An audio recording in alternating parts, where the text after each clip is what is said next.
Obrigado, cinegrafista. Então, como eu estava dizendo, meus irmãos, o que acontece? No meu celular, geralmente tem um limite de tempo de gravação, certo? E o que acontece? Isso me força a fazer parte 1 e parte 2, certo? Então, essa aqui é a parte 2 do vídeo, a falência do ateísmo, né? Então, como eu estava dizendo no vídeo anterior, né, o que acontece? Ela perguntou por que Deus criou um anjo que ele sabia que no futuro ia rejeitar ele. Mas é exatamente essa a beleza do amor do nosso Deus. Veja bem, Deus sabe desde o princípio quais são os seres que vão rejeitar a ele ou não. Mesmo assim, Deus concede a vida aos seres que ele tem plena consciência de que um dia vão rejeitar a ele. Então Deus sempre soube que Lúcifer um dia ia rejeitar a ele. Mas mesmo assim, ele escolheu dar a existência ao demônio. Para que ele, mesmo fazendo o mal, tivesse um propósito no reino dele, no reino de Deus, certo? Então, essa é a beleza do amor do nosso Deus.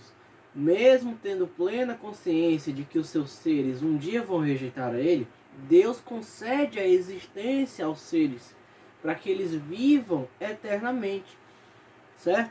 Então, nosso Deus é tão bom, que ele concede a existência aos seres que ele tem plena consciência de que um dia vão rejeitar a ele.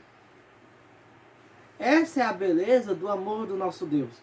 Conceder a existência, conceder a criação aos seres que ele tem plena consciência de que um dia vão rejeitar a ele. Certo? Então, por que Deus criou um anjo que no futuro ele tinha plena consciência de que ia rejeitar a ele? Exatamente porque Deus é amor e ele não deixa de dar a existência a um ser só porque no futuro esse ser vai rejeitar a ele. Deus concede a existência aos seres mesmo tendo plena consciência de que um dia ele vai ser rejeitado, certo?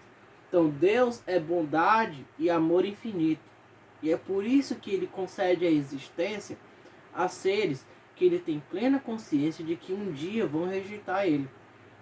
Essa é a beleza do amor do nosso Deus, amém? Vamos continuar. Obrigado, cinegrafista. Lúcifer, que depois se tornaria o diabo. Isso. Aí ele criou o Jardim do Éden, que seria o paraíso. E todos dizem que tudo era perfeito até o dia em que Adão e Eva comeram do fruto proibido. Porém, como é que havia a serpente lá? Um animal enganador. Cadê a perfeição? Hein? Alguém perfeito não cometeria erros. E não cometeu. E a gente vê, assim, alguém perfeito não cometeria erros. E a gente vê várias vezes que o Deus Javé, do Antigo Testamento, ele se ira, ele manda matar, ele fica furioso. Vamos lá, né, irmão? Ela disse que Deus se ira.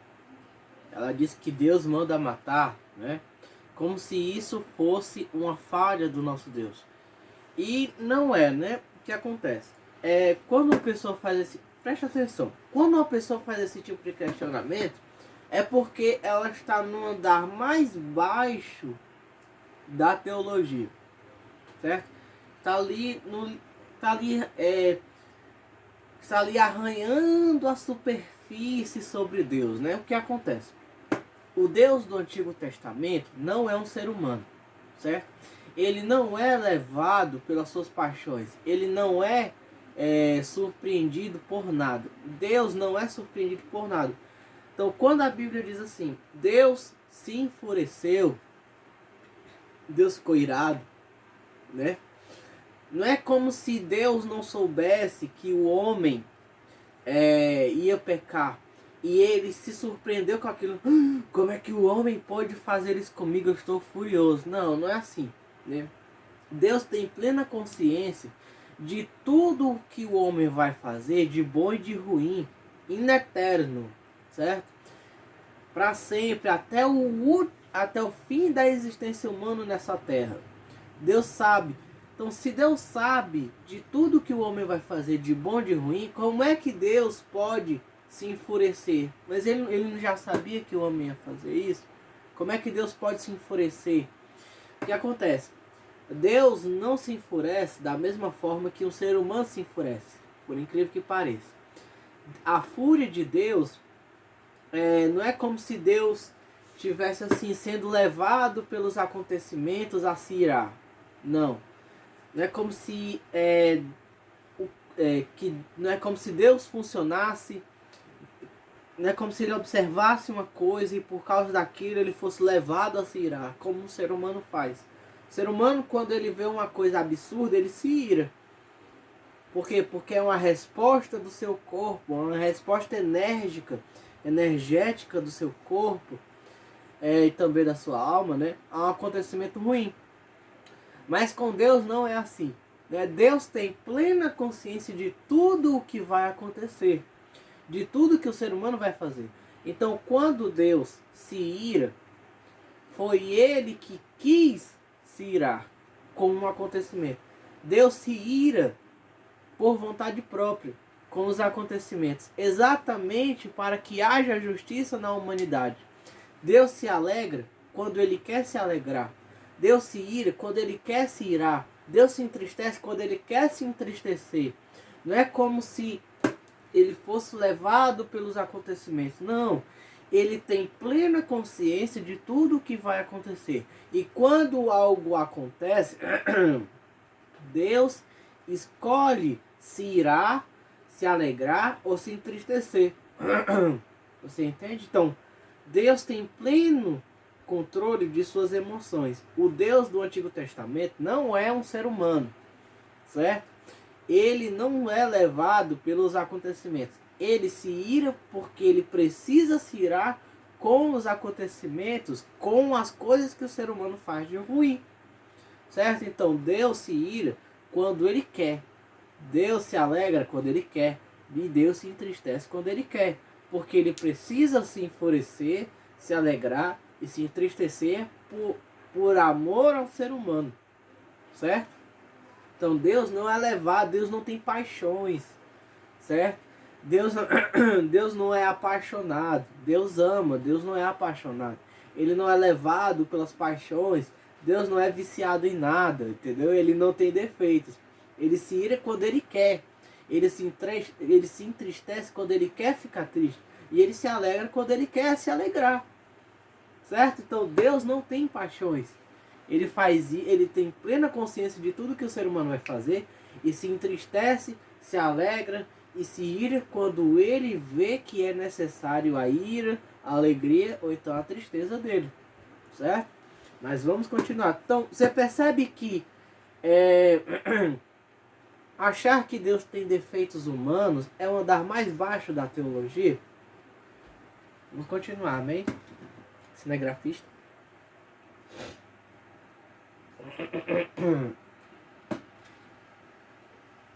Ele tem várias características humanas. Um ser perfeito estaria além das imperfeições humanas. E ele está, né? Eu vou depois fazer vários estudos, principalmente sobre as contradições bíblicas. Que não existem. Porque os religiosos adoram dizer que se a gente quiser conhecer Deus, a gente tem que ler a Bíblia. Uma vez eu mesma disse, olha, não dá para acreditar na Bíblia, ela foi escrita por homens. Homens inspirados por Deus. Inspirados por Deus. Isso. Mas como um livro que se diz ser tão perfeito, é tão cheio de contradições. Que não existem. Não tem contradição. Outra coisa também, um ser perfeito não mudaria. Opa!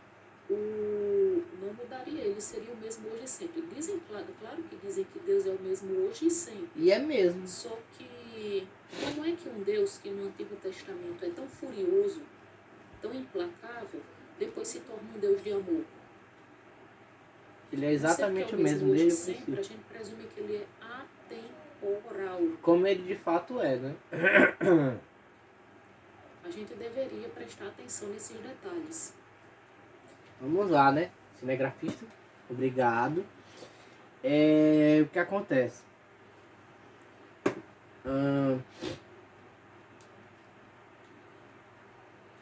Deus é exatamente o mesmo desde o dilúvio até o fim dos tempos. Jesus Cristo é exatamente o mesmo Deus que mandou o dilúvio. Jesus Cristo é o Deus que destruiu Sodoma e Gomorra, certo? Deus não mudou em uma vírgula sequer, certo? O que acontece? Muitas pessoas têm uma ideia de que havia a lei de Moisés que pregava a vingança e que Jesus veio repreender o que estava escrito na lei para algo superior à lei. Mas isso é um absurdo, certo? O que acontece? A própria lei de Moisés proibia a vingança, certo? Então, quando a lei de Moisés diz olho por olho e dente por dente, a lei não está pregando a vingança, a lei está pregando a justiça, certo? Porque a própria lei de Moisés proíbe a vingança, ok? Quando Jesus chega no Sermão da Montanha e diz assim: ouvistes o que foi dito, olho por olho e dente por dente. Eu, porém, vos digo que não resistais ao mal, mas se alguém te bater na tua face, oferece a outro. Jesus não está repreendendo a lei como se a lei fosse errada e ele viesse ensinar o certo. Não é isso. Quando Jesus diz ofereça a sua outra face, ele não está inventando um novo ensinamento, certo? O dar a outra face já existia no Antigo Testamento, certo? Isso está escrito lá em Lamentações, capítulo 3, versículo 30. Em Lamentações, capítulo 3, versículo 30, o profeta Jeremias diz assim: ofereça a sua face a quem o fere, farte-se de opróbrio, certo? Então, quando Jesus diz ofereça a sua face, ele não está inventando uma coisa nova. Ele só está citando o que Jeremias havia dito no Antigo Testamento. Então, quando Jesus então, a moral de Jesus Cristo já existia no Antigo Testamento. Isso está escrito em Lamentações capítulo 3, versículo 30. Quando Jesus diz, ouvistes o que foi dito, olho por olho e dente por dente, eu, porém, vos digo que não resistais ao mal, mas dê a sua outra face. O que é que Jesus está fazendo? O que é que Jesus está dizendo? Jesus está fazendo o seguinte: olha, vocês são judeus e vocês seguem a lei de Moisés à risca, certo? Mas o que acontece? Em Jeremias está escrito assim: dê a sua face àquele fere, parte-se de opróbrio. E a lei diz olho por olho e dente por dente. Então, o que Jesus está dizendo? Vocês não podem fazer as duas coisas ao mesmo tempo. Vocês não podem fazer olho por olho e dente por dente, como diz a lei, e oferecer a sua face àquele fere, como diz Jeremias. Vocês não podem fazer as duas coisas ao mesmo tempo. Vocês não podem fazer olho por olho e dente por dente e oferecer a sua face àquele fere, como diz Jeremias, ao mesmo tempo. Então, o que Jesus está querendo dizer? Com eu, porém, vos digo. Está querendo dizer que as pessoas não podem fazer as duas coisas ao mesmo tempo. O que ele quer com isso? Jesus está usando Jeremias para provar que a lei é maleável, que nós não somos obrigados a sempre fazer olho por olho e dente por dente, porque nós podemos fazer o que Jeremias disse, que é oferecer a nossa face a quem nos fere e nos fartar de opróbrio, certo? Então Jesus está dizendo, vocês não podem fazer as duas coisas ao mesmo tempo. Porque vocês não podem fazer duas coisas ao mesmo tempo, a lei de Moisés tem que ser maleável. Nós não somos obrigados a fazer olho por olho, dente por dente, sempre. Por isso Jesus diz: ouvistes o que foi dito, olho por olho, dente por dente. Eu, porém, vos digo que não resistais ao mal, mas ofereça a sua face. Certo? Então, a moral de Jesus Cristo já existia no Antigo Testamento. No Antigo Testamento já havia o amor aos inimigos, já havia o dar a outra face, já havia todos os ensinamentos de Cristo. O que foi que Jesus trouxe? Jesus trouxe a verdadeira interpretação da lei. Está escrito que Moisés trouxe a lei, mas de Cristo veio a verdade, certo? Então Jesus Cristo veio não para contradizer a lei, mas para trazer a verdade a respeito da lei e dos profetas, certo? Então até Cristo nós não tínhamos plenamente a verdade, mas com Cristo nós recebemos o conhecimento da verdade, certo? Quando Cristo diz, ofereça sua face a quem lhe fere, citando Jeremias em Lamentações capítulo 3, versículo 30. Certo? Então, não há diferença entre o Deus do Antigo Testamento e o Deus do Novo Testamento. No Novo Testamento, Deus mata uma pessoa através de Pedro, lá em Atos dos Apóstolos. Então, quando a pessoa pensa que o Deus do Antigo Testamento é diferente do Deus do Novo, ela não está vendo de maneira correta, está interpretando errado. O Deus do Antigo Testamento é exatamente o mesmo do Novo. Você pode dizer assim, no Antigo Testamento nós apedrejávamos pessoas. Está escrito na lei para apedrejar pessoas. Mas no Novo Testamento, Jesus perdoa a mulher adúltera e não permite que ela... e com a sua fala, a gente observa que não é bom apedrejar pessoas. Mas veja, você observou que no Antigo Testamento, quando Davi adulterou com Batseba, ele não foi morto. Davi foi castigado por Deus, mas ele não foi morto. Então, se Davi foi castigado por Deus pelo seu adultério e não foi morto, o que isso mostra? Mostra que a pena da lei, a pena de apedrejamento, era possível no Antigo Testamento, mas ela não era obrigatória. Certo? Então, o apedrejamento de pessoas no Antigo Testamento era possível de ser aplicada, mas não era obrigatória. Por quê? Porque o rei Davi, quando cometeu um adultério,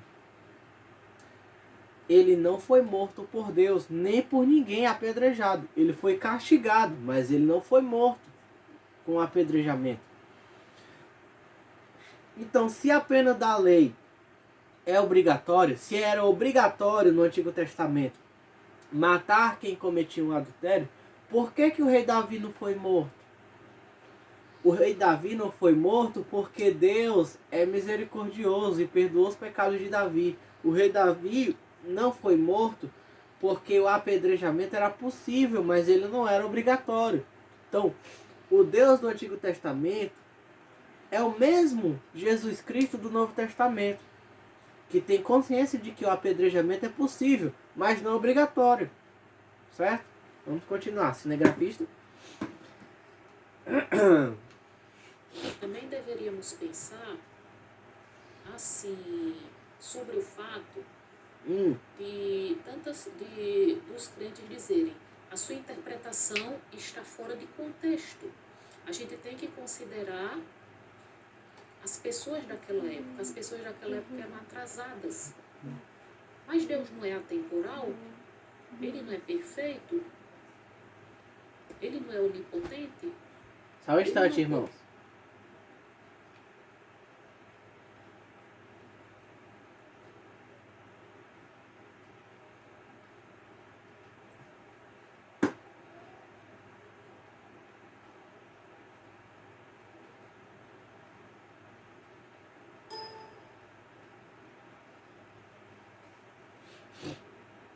Obrigado, cinegrafista. Poderia dar entendimento àquela gente, porque ele não deu. Porque ele não deu entendimento àquela gente. Ele deu através dos profetas. E daria para nós vivermos de acordo com as regras, principalmente do Antigo Testamento, Mas nós vivemos, por né? exemplo, de matar os homossexuais. Já falei sobre a pena de morte da lei. E de que uma mulher... Já falei, obrigado, cinegrafista. Já falei sobre a pena de morte da lei, que era possível, mas não era obrigatório. Amém? Vamos continuar. adúltera deve ser apedrejada até a morte. Já falei sobre isso. Aliás, quanto a questão da homossexualidade, é uma questão que merece ser debatida. Porque assim, né, Deus manda matar os homens, os cidadãos de Sodoma e Gomorra, porque lá os homens se deitavam com homens. Não só isso, né? A homossexualidade na lei mosaica é punida com a morte. Nem Agora, sempre. estranhamente, também há a história do rei Davi com Jônatas, que é uma história que realmente dá margem a dúvidas. Como é que Deus não aprova a homossexualidade e, estranhamente, não faz nada em relação a Davi e Jônatas? Porque aquele não era o pecado. Que ser perfeito é esse? Que muda tanto, que é instável. Ele é exatamente o mesmo desde o princípio ao fim. Mas as pessoas dizem, ele é o mesmo hoje e sempre, mas ele não é. Ele muda, ele é instável. Alguém tão perfeito não mudaria. E ele não muda, né, Luiz? Mas não, né? Os crentes vão dar a desculpa de que as pessoas daquele tempo não tinham entendimento. Eu nunca dei essa E desculpa. por que ele não deu entendimento àquelas pessoas? Deu aos profetas. Vamos pensar. Boa tarde. Boa tarde. Né, irmão? Esse enquadro para você na Opa, sua próxima comercial. viagem. Não vou admitir comercial no meu canal, né? Mas o que acontece? Então o que nós vemos? Ateísmo não é sinônimo de inteligência. Pronto? Tá bom? Pronto. Nós vemos que o ateísmo ele não é um sinônimo de inteligência. Certo? Nós vemos pelos argumentos da moça, né? Que essas falas contra Deus são de pessoas que não têm muito conhecimento da Escritura, né? Que pensam que Deus mudou, né? Mas isso é reflexo, irmãos, de um ensinamento, né, deficiente na igreja, né? Porque a igreja realmente pensa, muitas pessoas na igreja pensam que Deus mudou, né? Que Deus era uma coisa no princípio e agora ele é outra. Mas Deus é exatamente o mesmo, desde o princípio ao fim. Deus não se arrepende, está escrito. Deus não é homem para que minta e nem filho do homem para que se arrependa, né? Então Deus não se arrepende. Quando a Bíblia fala de arrependimento é que Deus retirou sua ameaça, ou então ele teve um pesar, né? Mas Deus não se arrepende como se ele tivesse cometido algum erro, né? Tudo que Deus faz tem um propósito. O que acontece?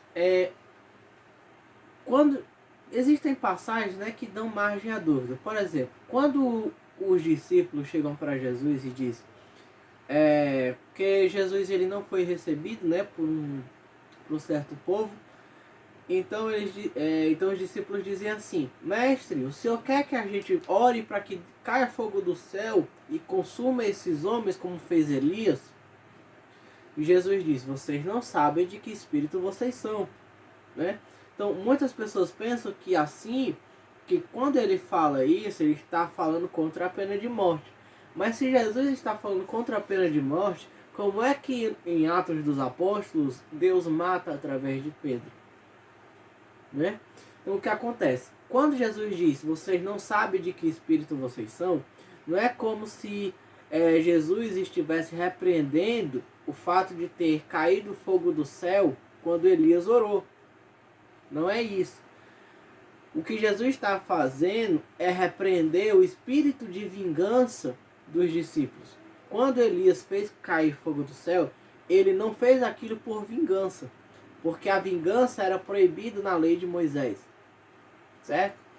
Quando Elias fez cair fogo do céu, ele fez por necessidade, porque era necessário fulminar aqueles homens, não por um espírito de vingança. Então, quando Deus mata no Antigo Testamento, ele faz por necessidade, não por vingança, certo? E Jesus repreende esse espírito nos discípulos. Vocês não sabem de que espírito vocês são, né? Mas mesmo assim, Deus mata uma pessoa através de Pedro, em Atos dos Apóstolos. Então Deus não é contra a pena de Jesus. Deus não é contra a pena de morte. Deus é contra a vingança. Mas Deus já permitiu muitas vezes, mesmo no Novo Testamento, que pessoas fossem mortas por necessidade, não por vingança. Certo? Então, foi isso que Jesus quis dizer. Não é como se ele estivesse abolindo a pena de morte no Novo Testamento. Certo? Então é isso, irmãos. Então o ateísmo, ele faliu totalmente em todos os seus desígnios. Ele não tem como sobreviver por causa do estilo de vida dos ateus, que não tem razão nenhuma para querer passar os seus valores para frente. O ateísmo faliu intelectualmente, porque os argumentos a respeito de Deus são extremamente falhos e fracos. São argumentos de pessoas que mal arranharam a superfície da teologia, né? Que mais, né? Qual é o último suspiro do ateísmo, né? O último suspiro do ateísmo é a evolução, né? Mas o que acontece? Existe um debate na internet de um intelectual chamado William Lane Craig, em que ele vai debater com Alex Hitchens, certo? E o William Lane Craig é um cristão que vai defender a existência de Deus. E o Alex Hitchens, ele vai dizer que Deus não existe, né? Mas o que acontece? O William Lane Craig diz o seguinte: olha, vamos supor que a evolução estivesse correta, certo? Qual é a probabilidade de um ser humano vir à existência através de processos evolutivos não guiados? E ele vai demonstrar qual é a probabilidade de um ser humano vir a existir a partir de processos evolutivos não guiados. E o que ele vai dizer? Ele vai dizer que a probabilidade é nula. É incompreensivelmente improvável que um ser humano venha a existir a partir de processos evolutivos não guiados. Esgota o número de átomos do universo com a improbabilidade de um ser humano vir a existir a partir de processos evolutivos não guiados. Então o que o William Lane Craig vai dizer? Olha, se a evolução de fato aconteceu do jeito que os cientistas estão dizendo, então ela por si só é um milagre, certo? Então a existência do homem é um milagre, mesmo se você acreditar na evolução. Então, seja através da criação, seja através da evolução, só existe uma explicação para a existência do homem na Terra, que é Deus. Porque é incompreensivelmente improvável a existência do homem na Terra através de processos evolutivos não guiados. Então, se o homem surgiu através da evolução, então a resposta para isso tem que ser Deus, porque é incompreensivelmente improvável a existência do homem na Terra através de processos evolutivos não guiados. Então, seja pela criação, seja pela evolução, a resposta é Deus. Então, não tem saída. Ou você crê em Deus pela criação, ou você crê em Deus pela evolução. Não é não, cinegrafista? Né? Então, é isso, irmãos. Então, não tem saída. Deus é a resposta para todas as coisas, certo? Deus é a resposta. Deus é a razão de nós estarmos aqui. Seja, mesmo que você acreditando na criação ou não, Deus é a resposta. Seja por processos evolutivos não guiados, ou seja pela criação do mundo em 7 dias, como está escrito no Gênesis. Por quê? Porque através de processos evolutivos não guiados, a probabilidade do homem existir, do homem vir à existência, é nula, é incompreensivelmente baixa, é ridícula, esgota o número de átomos no universo, certo? Então Deus é a resposta, ainda que você creia na evolução, certo? Então não tem saída, ou você acredita em Deus ou você acredita em Deus, seja pela criação, seja pela evolução. Deus é a resposta dos dois lados, certo? Então o ateísmo, ele faliu, certo? Em todos os sentidos. Não tem como desacreditar Deus de jeito nenhum, nem se você acreditar na evolução. Se você acredita na evolução, você tem que acreditar em Deus, porque a probabilidade de o homem vir a surgir a partir de processos evolutivos não guiados é nula. É incompreensivelmente pequena, certo? Então, seja através da criação, seja através da evolução, Deus é a resposta. Foi isso que o William Lane Craig disse. E eu amei. É porque é verdade. Seja pela criação, seja pela evolução, Deus é a resposta. Então não tem para onde correr. Certo? O ateísmo faliu. Certo? Então o ateísmo não é sinônimo de inteligência. Certo? Em nenhum sentido. Deus é a resposta às nossas perguntas. Seja pela criação, seja pela evolução. Se o homem veio a surgir através de processos evolutivos não guiados, então Deus existe. Porque a improbabilidade disso acontecer é incompreensível. Então, Deus tem que ter guiado, se a evolução aconteceu, Deus tem que ter guiado o processo evolutivo. Porque seria impossível do homem vir a existir a partir de processos evolutivos não guiados. A improbabilidade é muito grande. Você entende?